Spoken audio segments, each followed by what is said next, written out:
Luca Solca led Sanford C. Bernstein's luxury goods team to #1 in 2011. The following year, he was tapped to direct coverage of the sector for Exane BNP Paribas, and this year, he guides his new team all the way to the top. Despite the anemic global economy, Europe's luxury goods makers have fared well in recent years, and this team thinks they will continue to do so.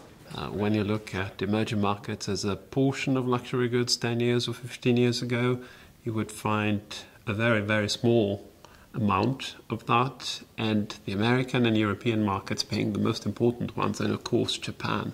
Today, the Chinese represent 30% of the global luxury goods market, and a lot more other emerging markets nationalities. So wealth development across the world and the demand for refinement and sophistication that goes with it have been underpinning luxury goods market growth in the past 10 years. I like Swatch because you have a number of structural elements playing in the story. Well, first of all, I'm convinced that the future of luxury market growth is going to be a middle-class affair, as you have more and more middle-class consumers coming to the table in countries like China, but all around the world. And Swatch and other companies like LVMH, for example, provide ideal products to those consumers because their absolute prices are relatively modest. The other thing is that we've seen luxury goods companies create value for shareholders in the past 10 or 15 years by integrating downstream into their own retail. Some of these companies today are de facto retailers. If you think about Prada, almost 90% retailer. Hermes, likewise. While hard luxury companies like Swatch still have all of this headroom in front of them. Last year, Swatch was only 20% retail. As they integrate into retail, and as those stores have very good productivity, the opportunity to drive up profit and return on invested capital is very significant.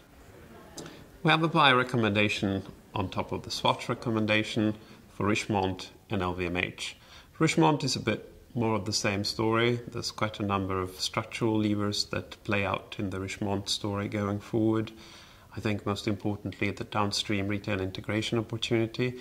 And the other thing, I think, is the fact that hard luxury brands, or hard luxury mega brands, I should say, like Cartier, have the ability to go very deep and therefore satisfy the middle class without being too obvious and without risking to trivialize the brand in the eye of the consumer.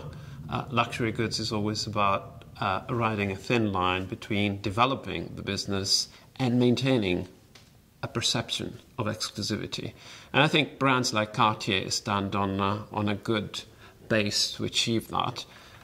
The luxury goods sector is very correlated, so I would say that probably the greatest challenge covering the sector is calling a relative performance for the stocks within luxury goods and within this space. If growth moderates, as we expect stock picking to become much more important, and that's why we're focusing our research on structural drivers that could support companies within this space at different levels. And we're trying to call this for the medium term and the short term as well.